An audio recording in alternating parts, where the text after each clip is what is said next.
Bonjour une fois de plus, bienvenue sur Belle Scripture, la chaîne qui brise les rocs. Nous allons briser les rocs autour de l'actualité qui est en train de secouer notre monde et par rapport aux événements qui se déroulent au niveau du Moyen-Orient, nombreux sont ceux qui ont ouvert leur Bible, ont dépoussiéré leurs écritures prophétiques pour chercher à voir à quel niveau se trouvait le monde. Est-ce qu'il y a des écritures bibliques qui illustrent clairement que ce qui vient d'arriver au niveau du Moyen-Orient avec la nouvelle guerre, est-ce que cela est annoncé dans les prophéties bibliques? Et nombreux sont les prédicateurs qui s'amusent à faire en quelque sorte des injections, des suppositions, et prétextant que cette guerre a été déjà annoncée dans la Bible, et notamment la mort de l'ayatollah Ali Khamenei a été aussi annoncée dans les prophéties bibliques, paraît-il. Alors nous sommes ici pour étudier dans ce numéro la mort du guide iranien dans la prophétie. Est-ce que la mort du guide iranien est-elle un événement prophétique? Est-ce que cela a été annoncé dans la prophétie biblique? Et pourquoi est-ce que nous sommes arrivés pour poser cette question? C'est parce que au niveau de certains christianismes sionistes, on est en train d'annoncer et de chanter, de prêcher, de raconter que la mort du guide libyen, du guide iranien, excusez-moi, serait en quelque sorte l'accomplissement d'une prophétie biblique. Alors, avant d'aller plus loin, suivons d'abord l'extrait de ce prédicateur du message de William Branham qui va nous évoquer la question de la mort du guide. Ensuite, nous revenons ensemble pour analyser si son interprétation et sa lecture de cet événement est bibliquement juste. Suivons-les et ensuite nous revenons. Mais cette année ici, ce qui est de particulier, hier, le 28 février, l'ennemi jurait d'Israël. Le guide suprême de l'Iran, comme vous le savez, l'Iran c'est l'ennemi juré d'Israël. Il a été tué hier par des bombardements israéliens et américains. Pourquoi cela est-il arrivé le 28 février? Dieu ne fait rien par hasard. Il arrive au hasard. Alléluia!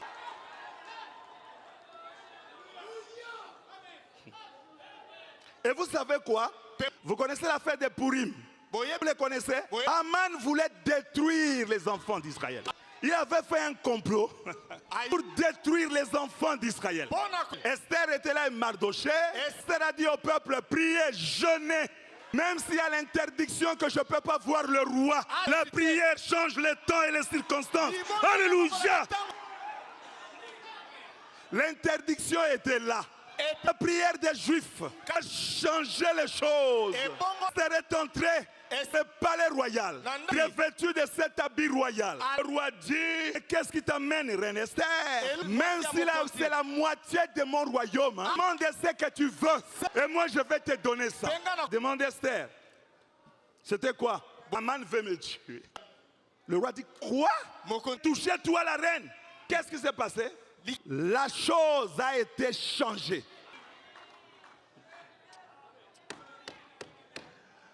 Ah, Dieu bien-aimé. Vous connaissez l'histoire, hein? Man a été détruit et les Juifs ont été sauvés. En commémoration de cette histoire, du changement de la chose, on a institué la fête de Purim.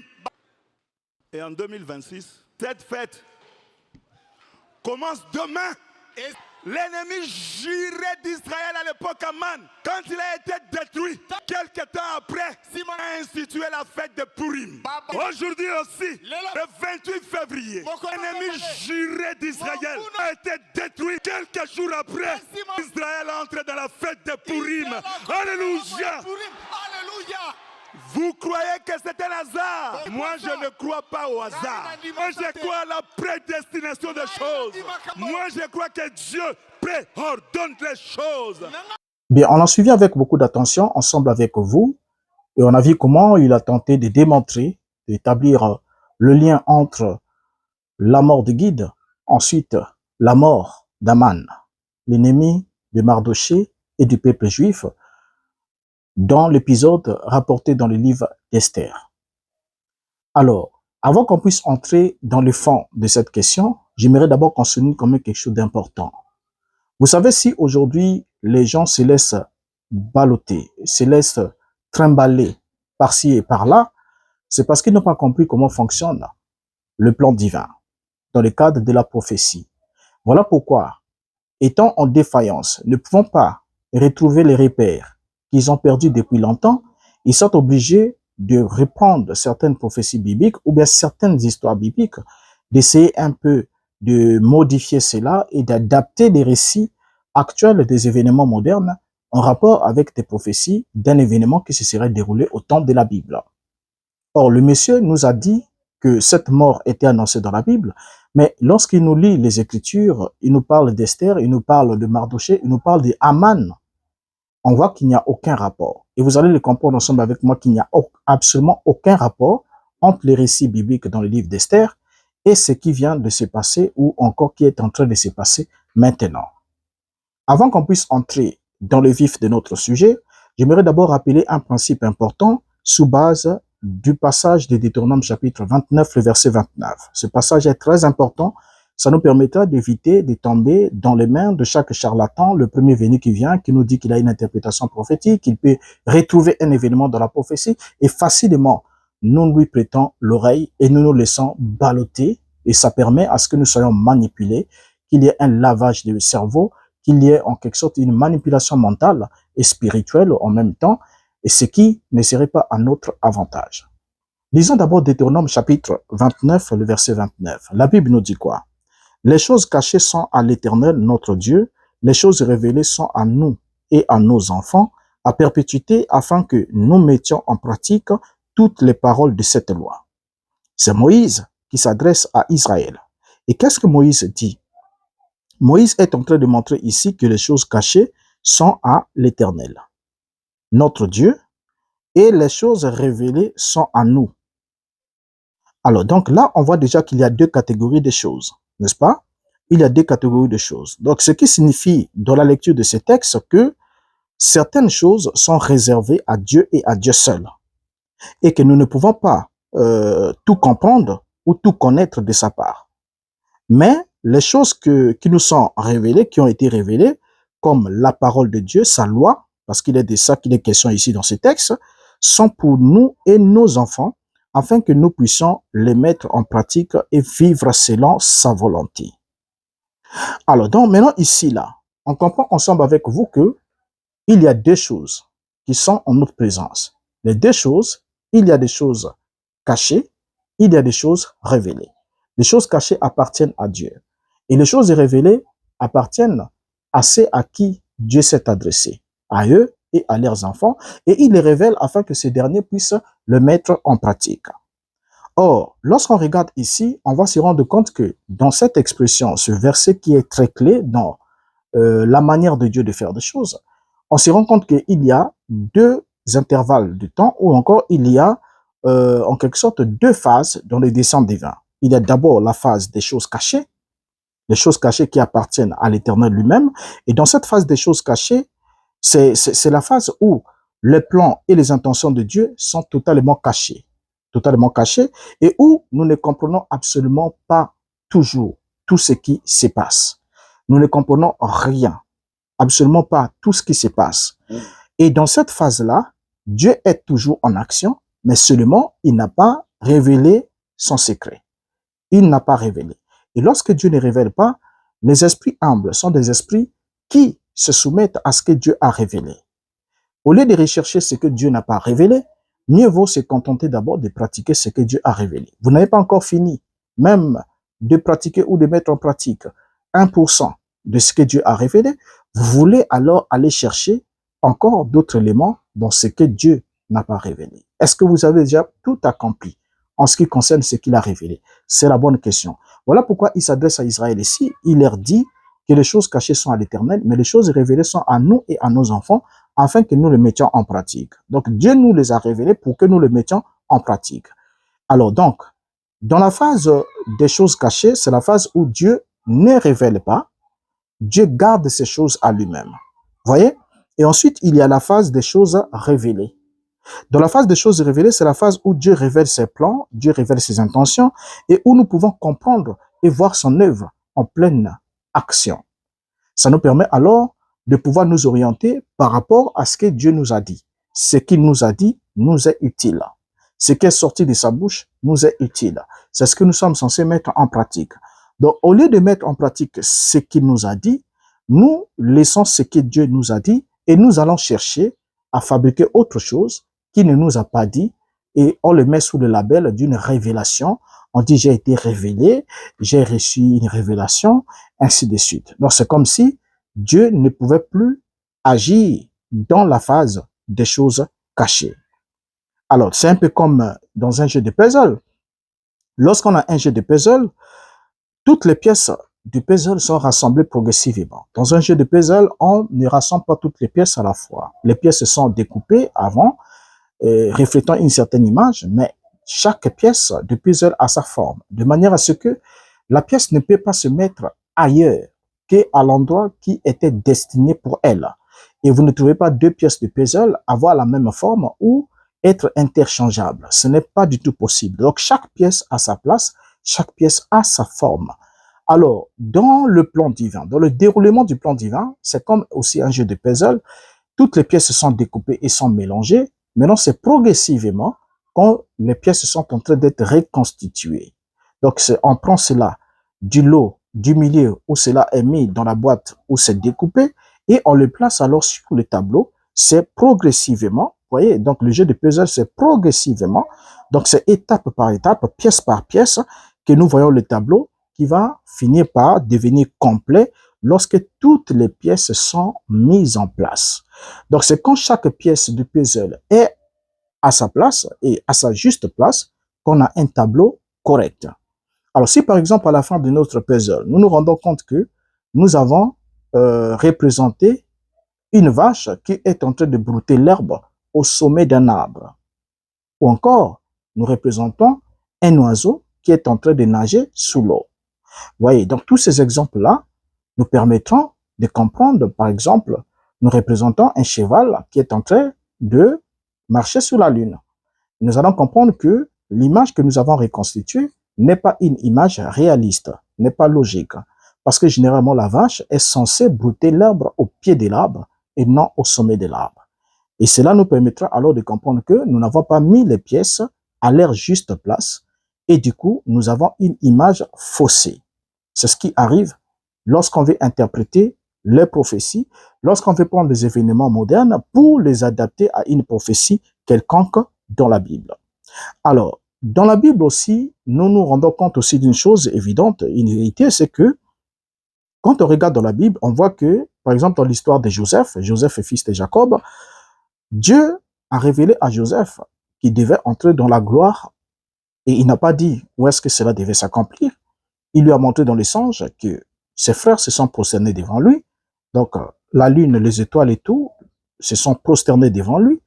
Et il a compris par l'interprétation de son père qu'il devait régner un jour et que ses frères viendront se prosterner devant lui. Les frères n'ayant pas compris cela, les frères ont haï Joseph à cause de cette vision et l'ont vendu, l'ont jeté dans un puits, l'ont sorti, l'ont vendu dans le but d'éteindre cette vision. Or, c'est exactement ce que les frères ont dit, ce que plutôt les frères ont fait, est exactement ce qui a conduit Joseph à arriver au lieu de la réalisation de la destinée de sa vie. Pour que la vision s'accomplisse, cette vision avait besoin d'être alimentée par la haine de ses frères. Et ça, c'est tout à fait la logique des choses, la logique des choses auprès de Dieu. Dieu fait des choses de façon que vous ne puissiez pas comprendre. Et vous allez voir que lorsque on voit les cas de Joseph, on voit bien Dieu qui était derrière chaque mouvement de sa vie pour amener la réalisation de ses plans. Pour que Joseph arrive en Égypte. Joseph devait être maltraité, devait être haï, devait être vendu. Arrivé là-bas, il devait servir comme esclave. Il a servi chez Potiphar et de Potiphar, il est jeté en prison. De la prison, il monte à la gloire. Donc tout ça, c'est des choses qui se sont produites pour emmener Joseph au lieu de la réalisation de sa destinée. Et voilà pourquoi aussi, entre nous, que cela soit dit, toutes les haines ne sont pas toujours destructives. Il y a des haines qui viennent vers vous dans le but de vous propulser vers votre destinée. Parce que si on ne vous a pas haï ou bien on n'a pas posé certaines résistances vis-à-vis de vous, cela ne pourrait peut-être pas vous donner certains ailes pour que vous puissiez avancer et progresser. Alors Joseph aussi ici, il est arrivé en Égypte. Et vous allez comprendre ensemble avec moi que dans Genèse chapitre 50, le verset 20, la Bible nous dit, vous aviez médité de me faire le mal, Dieu l'a changé en bien pour accomplir ce qui arrive aujourd'hui, pour sauver la vie à un peuple nombreux. Donc, vous voyez ici Joseph qui, devant les plaintes de ses frères qui se plaignaient de ce qu'ils ont fait, ils étaient dans le temps de remords, dans le regret d'avoir vendu Joseph. Mais Joseph leur dit, vous m'aviez, ne vous regardez pas d'un mauvais œil du fait que vous m'avez vendu pour que je sois arrivé en Égypte. Il ne faudra pas voir ce mal-là, ce que vous avez posé comme acte. Mais Joseph leur montre que au-delà de l'acte que vous avez posé, il y avait le dessein de Dieu qui était derrière. Une façon de leur dire, souvenez-vous du songe qu'il m'avait donné. J'étais entré dans la gloire et vous êtes venus. Exactement, c'est ce qui arrive maintenant. Voyez, donc il leur dit, vous aviez médité de me faire du mal, Dieu l'a changé en bien. Donc il fallait qu'il y ait d'abord cette méditation du mal pour que Dieu change cela. Vous savez qu'il y a des choses que Dieu ne peut pas réaliser. Au fait, il y a des choses que Dieu réalise seulement par changement. Hein, c'est comme pour qu'il y ait le vin dans la fête de Cana, il fallait qu'il y ait de l'eau pour qu'il change de l'eau en vin. Il n'a pas produit les vins au hasard. Donc s'il n'y avait pas de l'eau, il ne devait pas aussi avoir des vins. Voilà pourquoi il a dit remplissez avec de l'eau les jarres. Et une fois que l'eau était là, c'est l'eau qui a été changée en vin. Donc ça passe d'un état à un autre.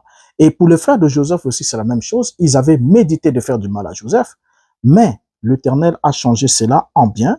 Et Joseph dit, Dieu l'a changé en bien pour accomplir ce qui arrive aujourd'hui, pour sauver la vie à un peuple nombreux.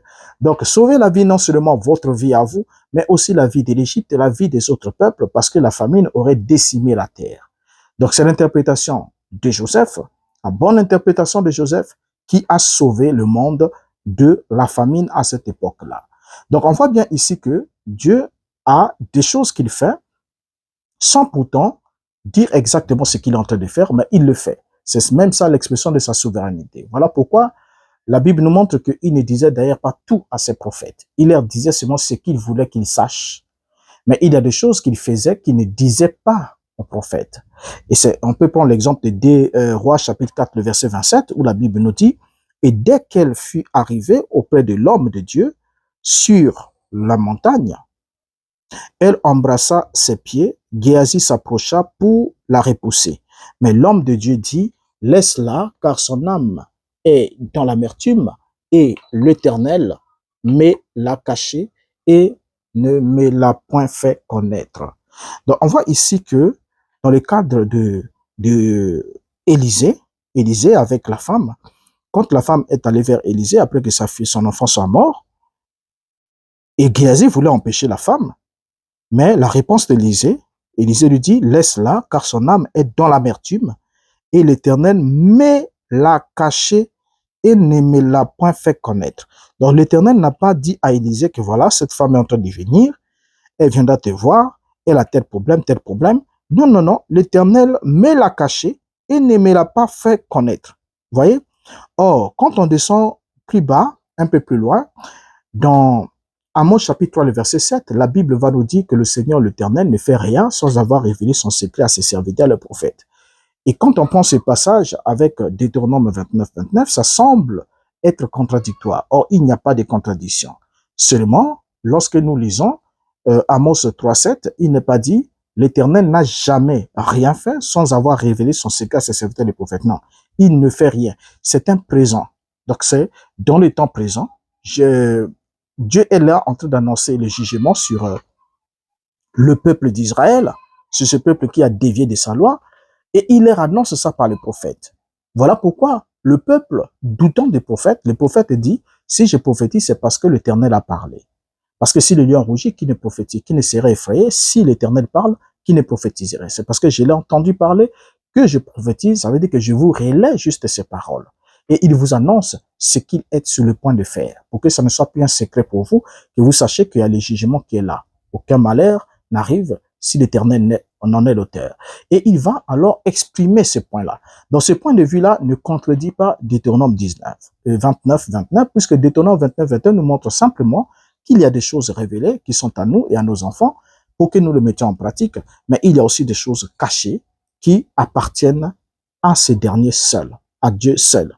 Ainsi, la clé pour comprendre les choses cachées de Deutéronome 29 se réfère aux plans et aux intentions de Dieu qui ne sont pas encore révélés, et tandis que les secrets de Amos 3:7 se réfèrent aux plans et aux intentions de Dieu qui sont révélés par les prophètes au bénéfice du peuple à qui ce message est destiné. Alors, en d'autres termes, Dieu a des secrets. Dieu a des secrets qu'il révèle à ses prophètes, selon Amos 3:7. Mais il a aussi des choses qu'il choisit de ne pas révéler et qui restent cachées en nous. Voyez, qui restent cachées en nous plutôt. Donc, il y a des secrets qu'il révèle, il y a des choses qu'il garde cachées.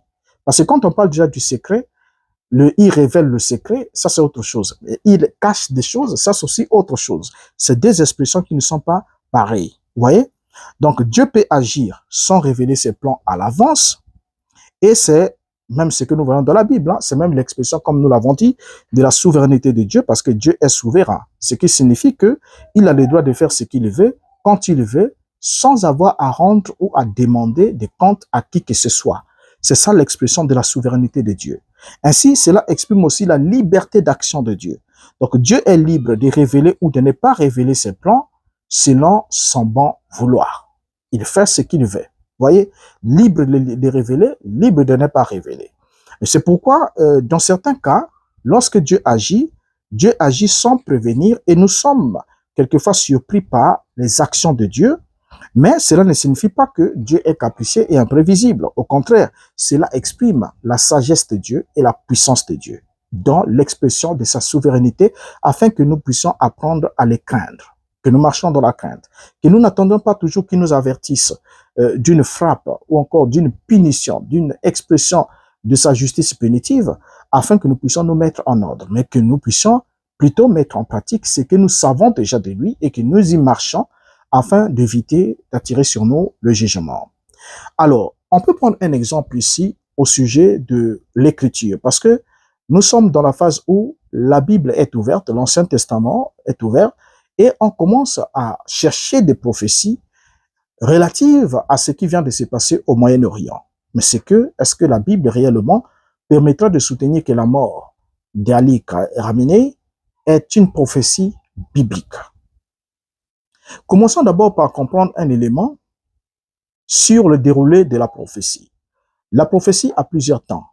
Il y a le temps de l'expression, il y a le temps de sa rédaction, il y a le temps de sa lecture, de l'ouverture du rouleau, il y a le temps de la fermeture du rouleau, il y a le temps de l'expression ou l'interprétation ou le fait de désigner ce qui a été réellement accompli.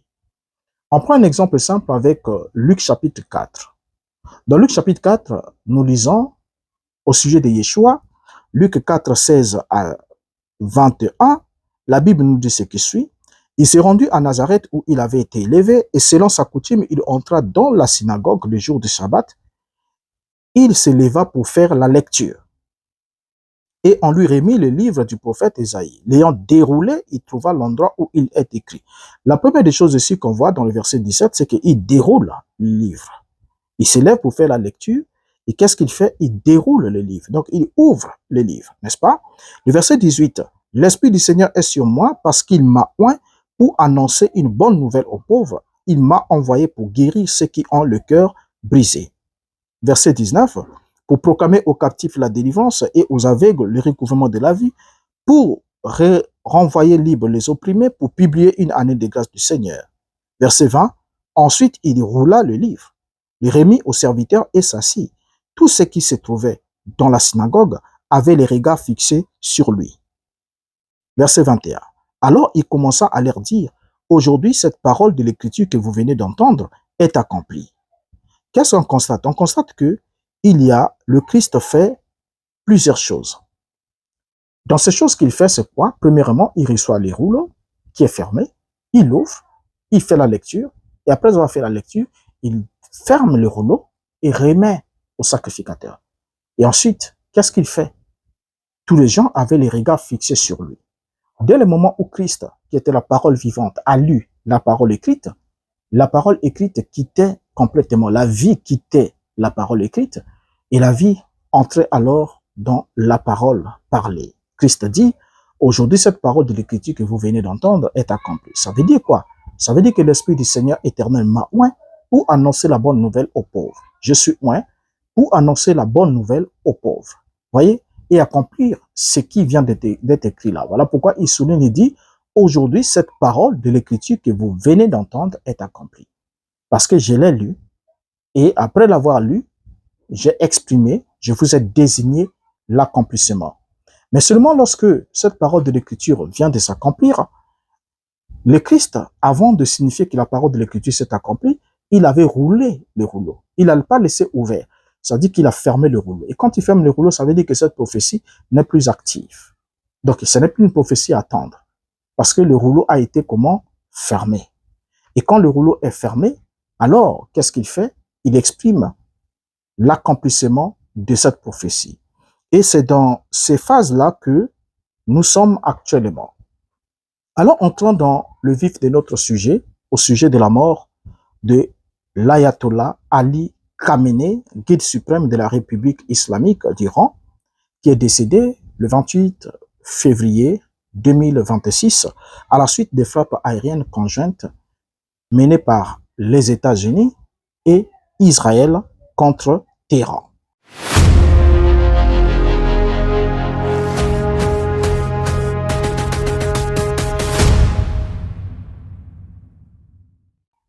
Alors, le monsieur branhamiste nous a dit que la mort d'Ali Khamenei était l'accomplissement d'une prophétie biblique parce que il venait, en fait, Dieu venait, selon lui, de mettre fin au jour d'Ali Khamenei parce qu'il est l'ennemi numéro 1 d'Israël. Et il nous dit que l'ennemi numéro 1 d'Israël a été tué le 28 février, voulant marier la date du 28 février avec un événement météorologique issu d'un nuage,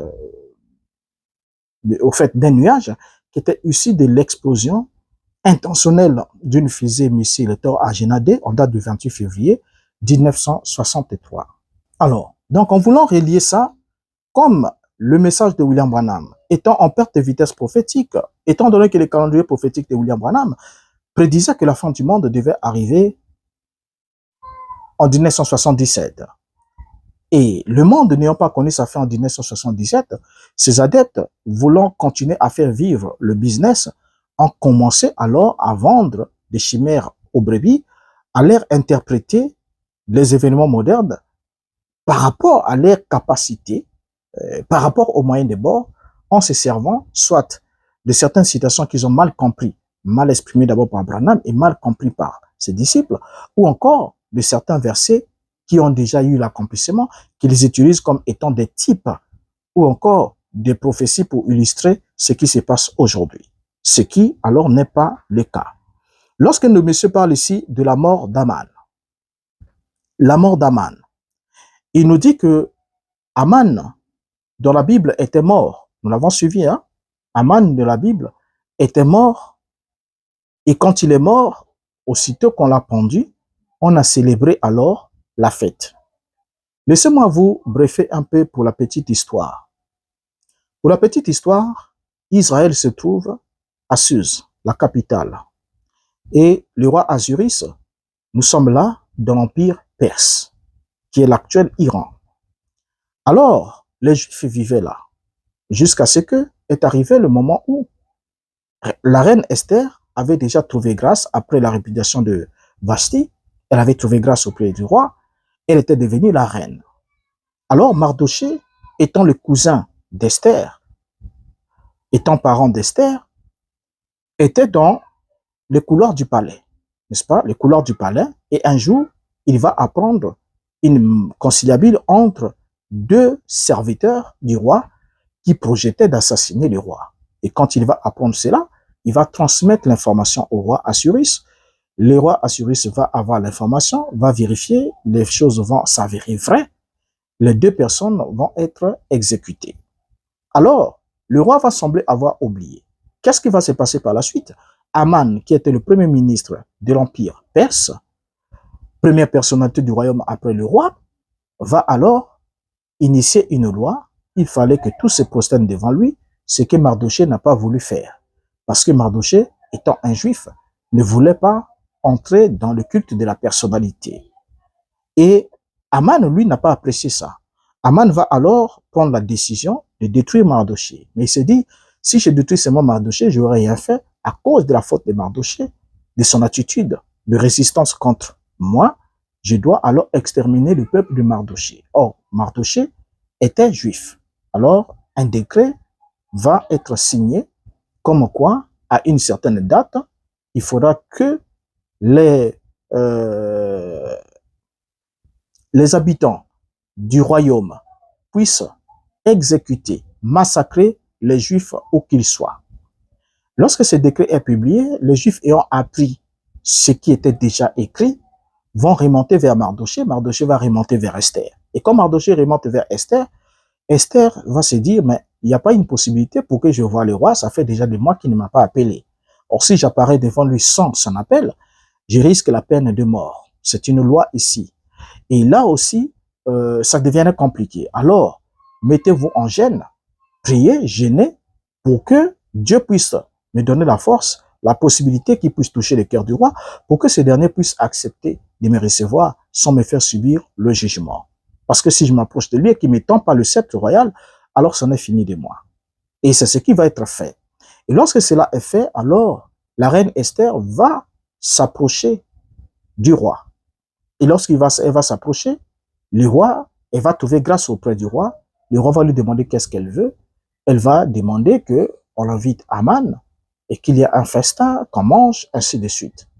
Et quand on arrive, alors, le troisième jour, Aman qui était là, dans le palais, va alors projeter déjà de tuer Mardochée. Il va dire, au lieu que j'attende trop longtemps, Mardochée là me monte autour dans le nez, alors il va dresser un peloton d'exécution devant sa maison pour pendre Mardochée. Mais seulement, pendant qu'il était en train de faire ce projet-là, il va alors vers le roi.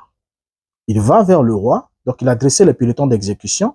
La même nuit, la Bible nous dit que Dieu réveilla le souvenir du roi.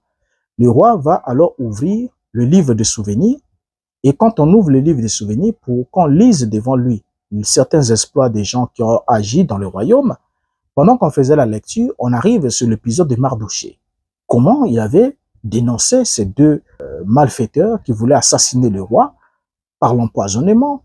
Alors, le roi va demander, mais qu'est-ce qu'on avait fait pour récompenser cet homme? Parce que, au fait, c'est une affaire qui est passée comme ça. Mais qu'est-ce qu'on avait fait pour récompenser cet homme? Alors, la réponse, c'était qu'on n'avait rien fait pour le récompenser à cause de ces informations qui ont été bénéfiques pour le roi. Alors, qu'est-ce que le roi va décider? La Bible nous dit, aussitôt le roi demande, qui est là dehors? Et c'est au même moment que Mardochée et Aman étaient en train de venir pour venir demander au roi la permission de tuer Mardochée. Il voulait venir demander la permission de tuer Mardochée, de le pendre. Et lorsque le roi lui dit, qui est là dehors? On lui dit, c'est Aman. Ya, au fait, c'est bien, faites-le entrer. Aman arrive. Et le roi lui demande, qu'est-ce que le roi peut faire pour un homme qu'il veut honorer? Aman, pensant que le roi ne pouvait qu'honorer que lui, parce que il ne pouvait pas voir quelqu'un d'autre que le roi souhaiterait honorer. Aman va donner des propositions. Qu'on le monte fasse monter sur le cheval royal, qu'il soit habillé du manteau du roi, et que le plus grand officier du royaume puisse tirer le cheval à pied devant lui, et qu'il puisse crier à tout bout de champ, voici c'est ainsi qu'on fait à l'homme que le roi veut honorer. Pensant que c'était lui. Le roi Azuris va dire, ok, c'est très bien, alors va et fais exactement comme tu l'as dit à Mardochée. Regardez un peu le contraste, le choc qu'avait subi Aman. Il venait, l'homme au sujet duquel il venait pour obtenir la permission de le zigouiller. Voilà que le roi lui demande alors de servir de guide à la glorification de cet homme. Et c'était devenu compliqué. Et c'est ainsi, à la suite de cette histoire, que la reine, au troisième jour de son jeûne, va inviter aussi Aman, une fois de plus au festin, et va alors révéler au roi que Aman veut me tuer. Le roi dit, comment ça, Aman veut te tuer? Comment ça? La reine, Aman veut te tuer comment? Alors, le roi, plutôt, la reine va s'exprimer parce que depuis tout ce temps-là, elle n'avait jamais dévoilé son identité, dire qu'elle était juive. Ça lui était interdit, mais pour le besoin, pour sauver son peuple, elle était obligée de révéler son identité, de dire au roi, parce que moi aussi, je suis juive.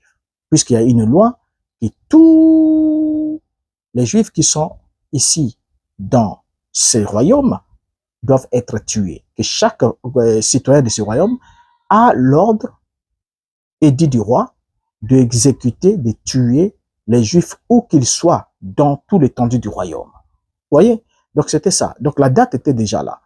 Alors, le roi était dépassé. La femme dit, moi aussi je suis juif. Parce que étant donné que c'est un édit royal, ça veut dire que moi aussi je serai tué. Le roi dit, mais qui a fait ça? Il dit, non, c'est Aman qui veut me tuer. C'est là qu'Aman va comprendre son erreur. Mais il était trop tard. Il va comprendre que la reine était aussi juive. Et comprenant cette initiative contre tous les juifs, elle prenait une initiative pour assassiner aussi la reine. Et ça s'est très mal terminé pour Aman. Aman va alors être exécuté. On va donner l'information, un officier du roi va donner l'information au roi en disant non, même pendant que nous parlons ici, il a déjà dressé un peloton d'exécution là-bas pour pendre Mardoché, l'homme qui t'a sauvé la vie. Ah, il dit merde encore. Donc non seulement il veut tuer ma femme, en plus, il a déjà dressé un peloton d'exécution pour tuer l'homme qui m'a sauvé la vie. L'homme sans qui je ne serais plus de ces mondes-ci. Alors, c'en est de trop, qu'on le pende lui-même sur le peloton d'exécution qu'il avait dressé, et c'est ainsi ce qui fut fait. Aman fut exécuté sous ordre du roi Assuris. Et tout cela se passe où? Ça se passe dans l'Empire perse. Nous sommes là dans l'Iran, l'ancien Iran, celui qui est devenu Iran actuel. Alors, prendre cette image-là pour dire que voilà, ce qui est arrivé au guide, à l'ayatollah, est l'accomplissement une fois de plus de ce qui était arrivé à Aman. Et vouloir présenter Ali Khamenei comme étant un autre Aman, l'ennemi des Juifs. Maintenant, regardez la distinction qu'il y a entre les deux tableaux et le gros mensonge que ce pasteur a dit. Entre les deux tableaux, il y a beaucoup d'incohérences qui montrent qu'on n'est pas dans une prophétie, parce que le cas, par exemple, d'Aman n'était pas une prophétie, mais c'était une histoire réelle, qui ne peut pas être utilisée comme étant un type aujourd'hui, parce que Aman et Esther, ainsi que Mardoché, tous vivaient dans le même empire. Ils étaient tous dans l'empire perse. Ils avaient tous pour roi Assuris, qui était le numéro 1, le roi le plus puissant du monde de cette époque. Vous voyez, c'est cet empire qui était l'empire qui régnait dans toute cette zone-là, dans toutes ces péninsules-là.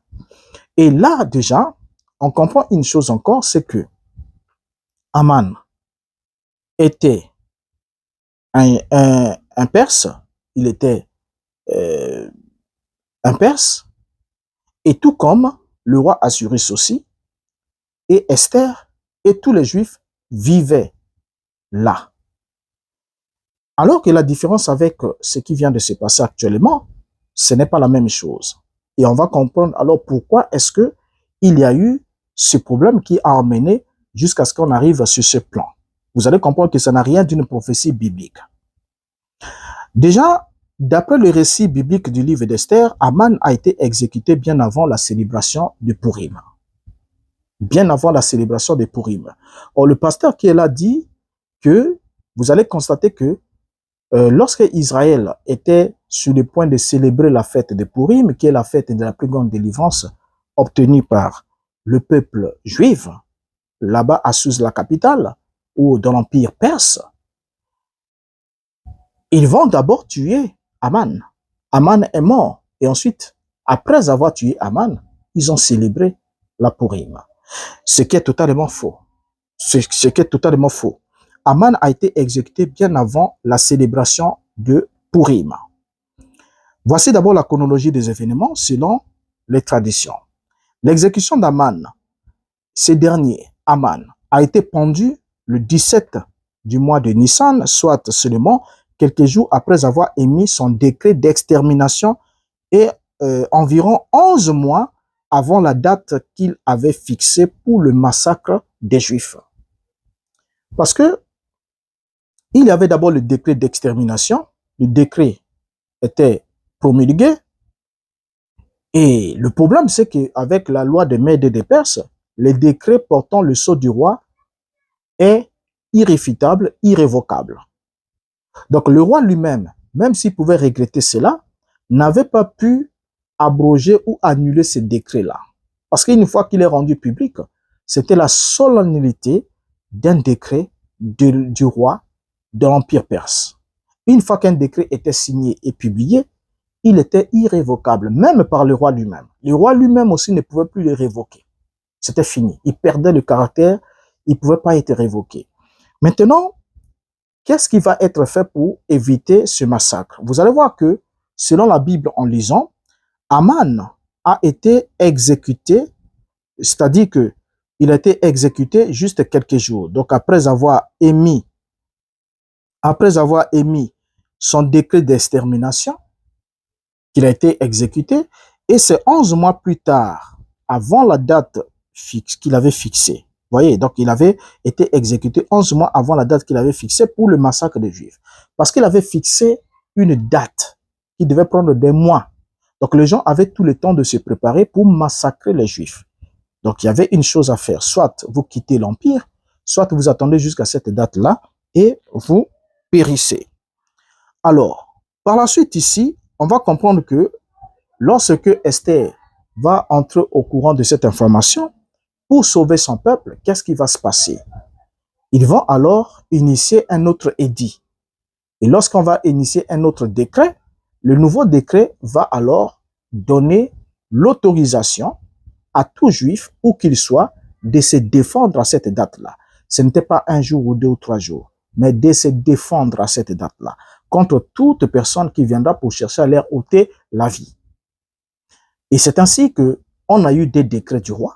Le premier décret qui autorisait à tout sujet du royaume de l'Empire des Perses de massacrer les Juifs où qu'ils soient, à une date bien précise. Et paraît alors le deuxième décret qui va donner l'ordre à tout Juif qui se trouve dans le royaume, à cette date-là, de se défendre par tous les moyens possibles. Donc de se mettre en posture de légitime défense. Si quelqu'un vient pour t'ôter la vie, tu lui ôtes la vie.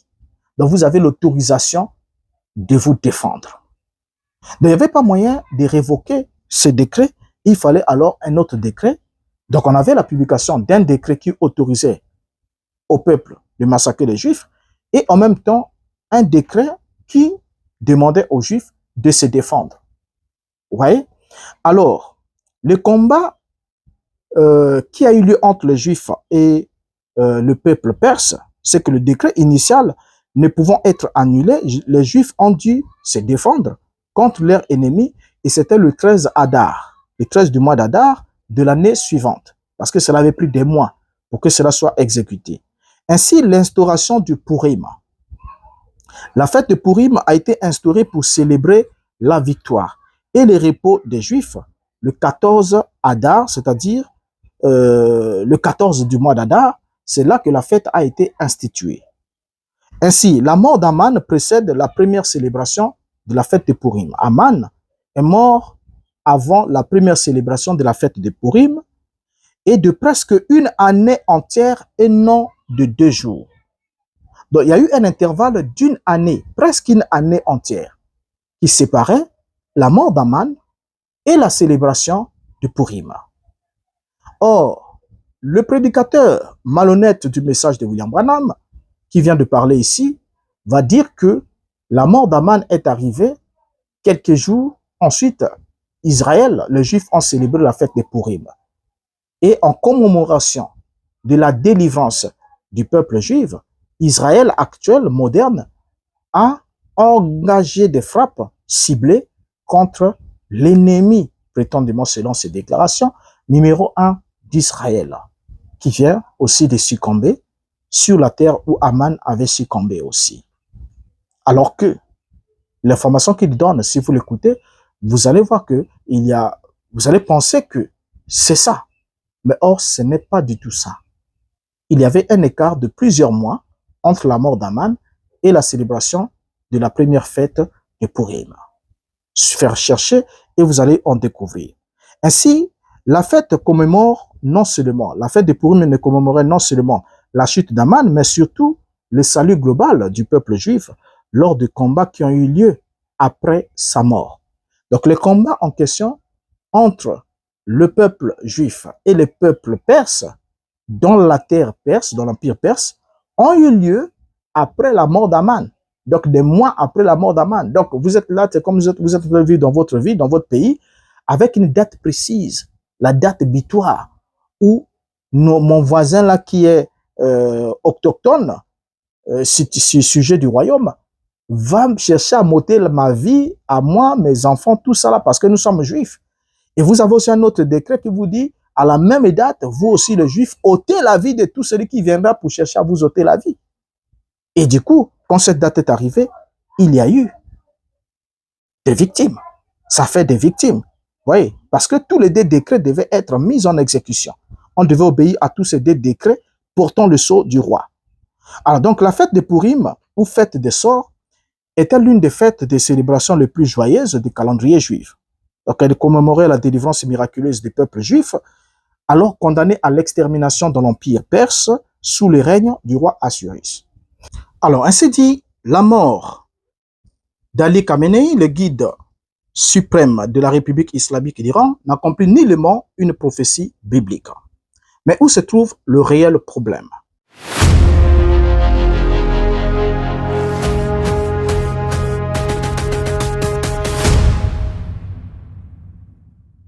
Le réel problème se trouve dans l'interprétation prophétique de certaines écritures bibliques. Notamment, nous sommes là sur la question interprétative de la Bible par les dispensationalistes. Les dispensationalistes, c'est ce courant religieux qui enseigne que Dieu aurait deux peuples sur la terre, un peuple naturel et aussi un peuple spirituel. Et que Dieu ne traiterait pas avec tous les deux peuples en même temps. Cela a été inventé par Darby et suivi de son disciple Scofield, Ingerson, ainsi que bien d'autres qui ont suivi ce courant. Et par rapport alors à ces courants religieux d'interprétation biblique, Dieu aurait fixé 70 semaines pour le peuple juif et auquel, dans l'intervalle de temps, il a traité avec Israël et qu'il aurait retranché le Messie au milieu de la dernière semaine, laissant ainsi un intervalle de temps de 3 ans et demi.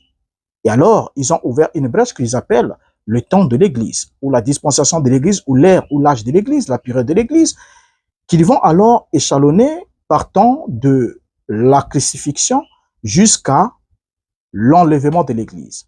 Donc l'enlèvement de l'Église devait alors sanctionner le traitement ou encore la relation entre Dieu et le peuple non juif, permettant ainsi à Dieu de retourner traiter avec Israël. Alors, pour que Dieu puisse se retourner traiter avec Israël pour son salut, il faut que Israël se retrouve dans sa patrie. Il ne doit pas être en dehors de sa patrie. Et c'est ainsi que, sous base de cette interprétation, va naître alors le mouvement sionisme qui va alors initier le retour des Juifs vers leur patrie.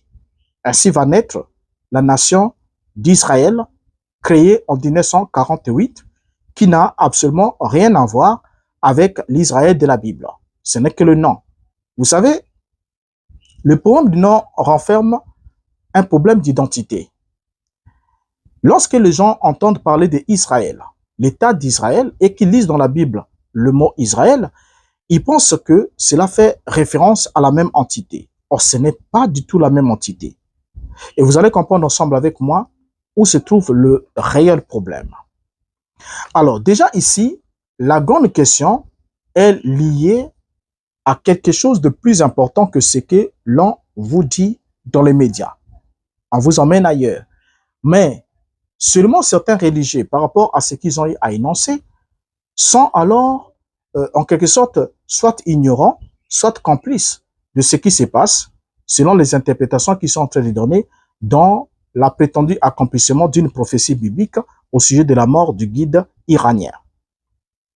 Soulignons ensemble avec vous que quand les gens sont réprouvés, de Dieu, même leur imagination ne connaît plus aucune limite, aucune borne. Alors, plusieurs s'imaginent aujourd'hui, dans ce monde dans lequel nous vivons, étant complètement envahis par les pensées dispensationalistes, pensent que le retour d'Israël ou la naissance de l'État d'Israël est un signe annonciateur de la venue de Jésus. Et que Israël doit rentrer dans sa patrie. Pourquoi rentrer dans sa patrie? Il doit rentrer pour pouvoir reconstruire le temple. Donc, il doit être le troisième temple. Et ensuite, à la base de ce temple, va s'accomplir alors le passage de 2 Thessaloniciens 2, versets 3 à 4, où l'apôtre Paul dit qu'il faudra d'abord que l'impie apparaisse, l'ennemi qui s'élève devant tout, l'adversaire qui s'élève devant tout ce qu'on adore, et qui entrera jusqu'à s'asseoir dans le temple et à se proclamer Dieu. Alors, étant donné que les dispensationnistes ont compris que la venue de Christ doit être précédée par la manifestation de cet impie, l'homme du péché, et que cet homme du péché doit entrer dans le temple et exercer son influence spirituelle avant que le Christ descende et le détruise par la flamme de sa bouche. Et là, les choses deviennent claires. N'ayant pas compris comment cette écriture s'est accomplie depuis le premier siècle, comment cela s'est accompli pendant que le temple de Jérusalem était encore là, alors ils ont projeté qu'il faut à tout prix que Israël rentre chez lui et que Israël reconstruise le temple. C'est ainsi que, quelques années, cela fait juste de façon récente, que Jérusalem a été récupérée comme étant la capitale de l'État d'Israël. Ayant récupéré la capitale, il reste alors à récupérer le mont du temple pour reconstruire le troisième temple. Or, n'ayant pas compris comment Dieu a accompli cette promesse au premier siècle, ils ont commencé alors à spéculer sur un éventuel troisième temple qui doit être construit à Jérusalem. Or, si jamais il y a eu, si jamais il y a un autre temple construit à Jérusalem, on doit d'abord noter une chose, c'est qu'il sera simplement une idole qui va être ajoutée au mystère de l'iniquité existant déjà.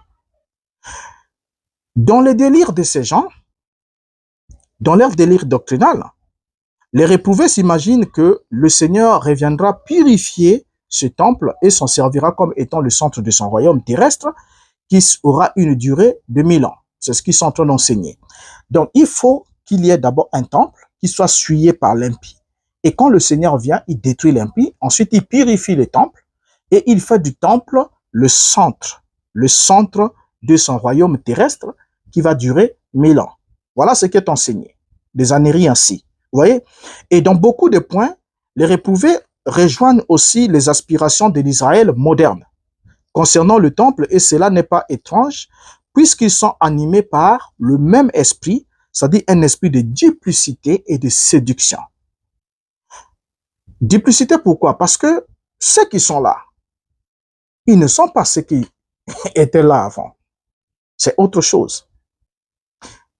Je ne sais pas comment vous le dire encore en d'autres mots. La chose la plus simple, c'est quoi? C'est que l'État moderne d'Israël n'a rien à voir avec l'Israël que vous lisez dans les pages de la Bible. Absolument rien à voir. Et ça, eux-mêmes, ils le disent. On pourra avoir un autre numéro où on va avoir leur propre avis. Ils vont signifier des choses. Donc, c'est vous, les prétendus chrétiens, qui forcez cet État à être l'Israël que vous lisez dans votre Bible. Voilà pourquoi lorsque vous voulez que cet État puisse agir en fonction de ce que vous lisez dans votre Bible, ils s'en foutent complètement. Ils n'ont rien à voir avec ça. Voilà. Ils ont une autre identité par rapport à l'identité que vous voulez à tout prix leur accorder. Donc, c'est par esprit de duplicité et de séduction que certains prédicateurs, certains courants religieux affirment et soutiennent Mordicus qu'il faut qu'il y ait l'érection d'un troisième temple. Or, depuis que les Romains ont détruit le second temple en l'an 70 après Jésus-Christ, les Juifs prient que le temple soit rebâti. Notons ensemble avec vous qu'aujourd'hui, même les Juifs orthodoxes, ceux qui désirent le plus ardemment la reconstruction du temple, récitent aussi 3 fois par jour une prière. La prière, c'est laquelle? Qu'il soit dans ta volonté que le temple soit rapidement rebâti de notre temps. C'est leur prière de tous les jours. Que le temple soit comment? Rebâti. Or, la plupart des Juifs orthodoxes pensent cependant que la Torah oblige la nation juive à rebâtir le temple dès qu'il est possible de le faire. Ils se disent que c'est même une obligation, le tout premier devoir, parce qu'ils se réfèrent à ce qui s'est fait là-bas, après la destruction du premier temple et la déportation à Babylone. Quand Israël est rentré dans sa patrie, la première des choses qu'ils ont fait, c'était de penser à reconstruire la muraille de la ville et à reconstruire le temple. Parce que s'ils ont été envoyés en déportation, c'est parce qu'ils avaient tourné le dos à Dieu, à son temple, à la véritable adoration. Ils ont commencé à adorer les idoles. Maintenant, comme ils ont été pardonnés, ils sont rentrés chez eux, il faut alors qu'ils puissent ériger le temple. Donc, ils en avaient fait un devoir. Maintenant, s'inspirant de ce qui s'est fait là-bas, et aussi aujourd'hui, ils ont dit, si nous encourons certains mots ici dans l'État d'Israël, c'est parce que nous n'avons pas pensé à la priorité qui est celle de rebâtir le temple, le 3e temple. Alors, par conséquent, c'est depuis 1967, lorsque Israël a eu de nouveau accès au site du temple, ces Juifs pensent que la nation avait péché en n'obéissant pas à ce commandement divin, qu'il fallait foncer, aller jusqu'au bout, récupérer le mont du temple, détruire le mosquée qui est là, et puis rebâtir le 3e temple. Alors, ils affirment que les temples précédents n'ont pas été construits sans une préparation humaine. Ils vont prendre l'exemple, ils vont dire que tous les temples précédents n'ont pas été construits sans préparation humaine. Que pour le premier temple, c'est David qui a pensé, qui a initié, qui a voulu le faire, et Dieu est venu l'empêcher et lui a dit, c'est ton fils qui va le faire. Donc, c'est d'abord une initiative humaine de construire un temple. Et Dieu avait même réprimandé David, il dit, depuis que je suis là, est-ce que je me suis déjà plaint pour dire que non, il faut me construire un temple, me construire une maison. C'est David qui avait dit, comment se fait-il que je dors dans une maison en marbre, ainsi de suite, dans un palais, et l'arche d'alliance de mon Dieu qui a fait de moi ce que je suis, puisse dormir sous les peaux des blaireaux et tout ça là. Non, il faut que je lui construise un temple. Or là, les autres nations avaient des temples. Les païens avaient des temples pour leur divinité. Mais Israël n'avait pas de temple. Et David va avoir l'initiative de construire un temple. C'est que Dieu va rejeter. Parce que ses mains étaient remplies de sang. C'est les mains d'un homme qui a déjà du sang ne pouvaient pas construire le temple. Vous voyez, c'était ça le principe. Et c'est son fils Salomon qui doit venir alors qu'il va construire le temple. Maintenant, ces Juifs s'inspirent de ça. Ils disent à leur État d'Israël que l'affaire de la reconstruction du temple est d'abord humaine. C'est d'abord nous qui devons d'abord commencer et mettre d'abord notre volonté à nous, que ce soit pour le premier temple, que ce soit pour la reconstruction du temple lors de Esdras, dans Esdras chapitre 3, les versets 7 à 11, on se rend bien compte que c'est d'abord une initiative humaine et que les efforts humains ont alors par la suite reçu une approbation divine. Voilà ce qu'ils ont eu comme idéologie. Ils ont dit c'est nous d'abord qui devons commencer et ensuite Dieu viendra approuver parce que c'est nous qui devons commencer. Ils prennent l'exemple avec le premier temple, la construction du premier temple et la reconstruction du deuxième temple. Alors, s'appuyant ainsi sur les autorités rabbiniques, ces Juifs orthodoxes affirment que les prophètes qu'ils attendent, c'est-à-dire Élie, les prophètes qu'ils attendent, ainsi que le Messie, ne descendront pas du ciel tant que la nation ne sera pas passée par la repentance et n'aura pas entrepris la tâche de rebâtir le temple. Donc pour eux, pour que le prophète qu'ils attendent vienne, Élie le prophète, précurseur du Messie, ainsi que le Messie, il faut que la nation passe par la repentance. Et il n'y a pas de repentance s'il n'y a pas la reconstruction du temple. Ils vont prendre les exemples. Le peuple d'Israël s'est repenti lorsqu'ils sont rentrés dans leur terre, ils se sont repentis, ils ont reconstruit le temple, et c'est ce qui leur a permis d'offrir des sacrifices et de se repentir pour leurs péchés et les péchés de leur père. Vous voyez, ils vont prendre ce même exemple pour vouloir s'inspirer. Ainsi, ils disent donc que depuis 1967, depuis qu'Israël a recouvré sa souveraineté sur le mont du temple, la nation a été confrontée à des problèmes constants parce qu'elle n'a pas encore construit le temple. Voilà. Alors, lorsque l'intifada palestinienne a commencé en 1987, divers groupes juifs partisans de cette même idéologie ont alors décidé qu'ils ne pouvaient pas attendre plus longtemps et ils ont commencé à agir de différentes manières pour préparer le jour où le temple pourra être reconstruit. C'est ainsi que va naître le mouvement qu'on appelle le mouvement du temple. Plusieurs branches de ce mouvement vont alors travailler séparément, mais que ce soit dans la recherche ou dans l'activisme, mais en poursuivant le même but. Ils travaillent déjà donc à la reconstruction du temple et ils ont même créé des plans détaillés de ce troisième temple, préparé même des ustensiles et formé aussi des prêtres pour le culte. Et même des vaches rouges nécessaires pour le rituel de purification ont même été déjà importés des États-Unis. Donc tous les éléments sont déjà en place. Ils insistent, il faut qu'il y ait la reconstruction du troisième temple. Alors il suffit de dire que les aspirations de l'Israël moderne concernant le temple sont des aspirations qui sont anti-messianiques, anti-Christ. Pourquoi est-ce que je le dis? Déjà, lorsqu'ils lisent le livre du prophète Ézéchiel, dans Ézéchiel chapitre 40 à 48, ils sont en train d'y voir Ézéchiel émettre le plan d'un troisième temple qui doit être construit. Mais le grand obstacle sont lesquels? Devant cette réalité, c'est que la reconstruction du temple se heurte à des problèmes. Ce temple qu'ils veulent reconstruire va se heurter à des problèmes. Les problèmes sont lesquels? Premièrement, il y a des problèmes politiques et deuxièmement, il y a des problèmes religieux. Déjà, le site du mont du Temple est actuellement occupé par la mosquée d'Al-Aqsa, un lieu saint de l'islam, et est l'objet de tensions entre Israéliens et Palestiniens. Il y a alors des inquiétudes concernant même les intentions d'Israël vis-à-vis de la mosquée Al-Aqsa. Certains groupes même extrémistes israéliens comme le mouvement du mont du Temple ont exprimé même leur désir de détruire la mosquée pour construire le troisième temple à sa place. Et ces groupes ont déjà même mené des actions provocatrices telles que des incursions dans les mosquées, les tentatives même des rituels talmudiques, ainsi de suite, pour chercher à profaner ces lieux saints de l'islam pour pouvoir reconstruire le troisième temple. Et même le gouvernement israélien a officiellement déclaré que la mosquée Al-Aqsa est un lieu saint musulman et que son statut doit être respecté. Ça, c'est une déclaration officielle. Or, cependant, les actions de certains ministres responsables israéliens, comme Itamar Ben-Gvir, ont suscité même des inquiétudes quant à leur intention de modifier les statu quo de la mosquée.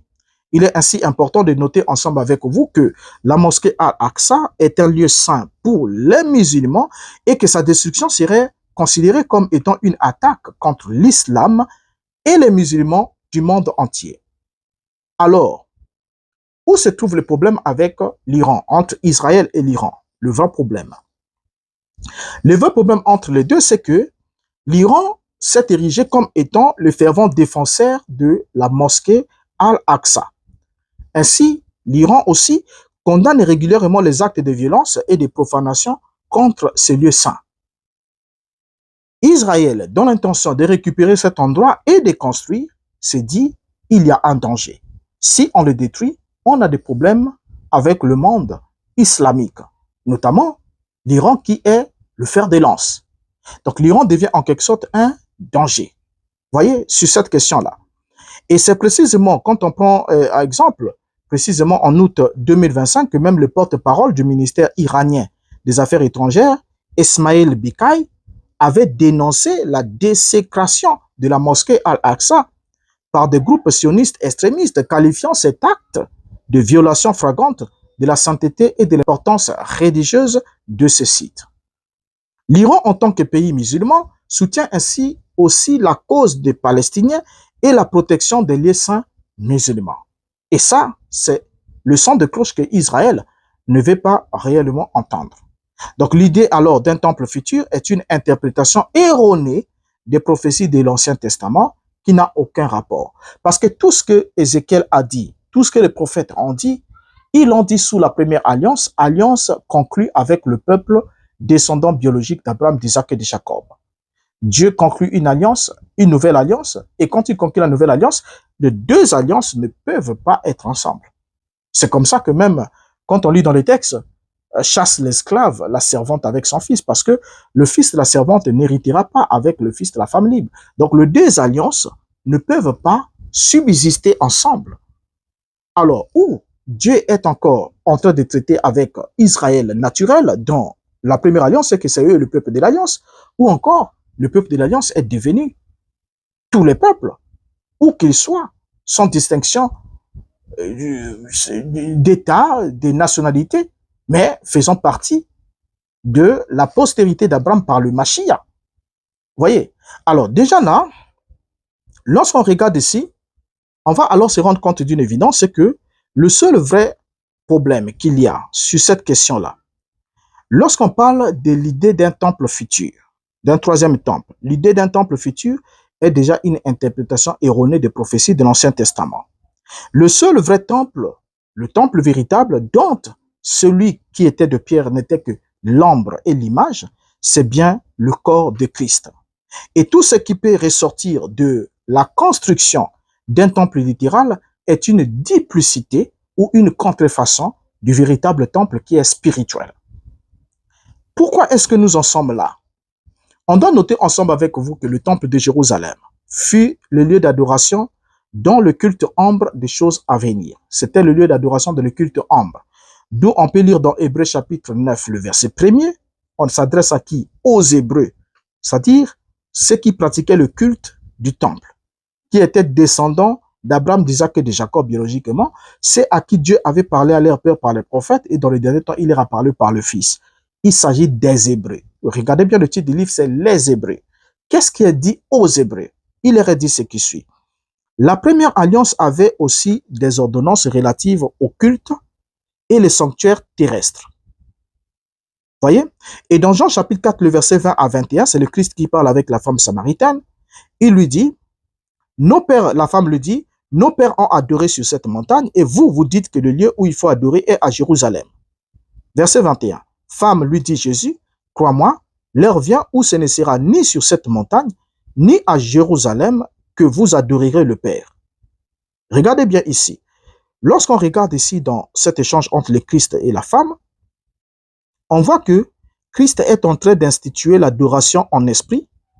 Il montre ainsi qu'il y aura une fin pour l'adoration localisée.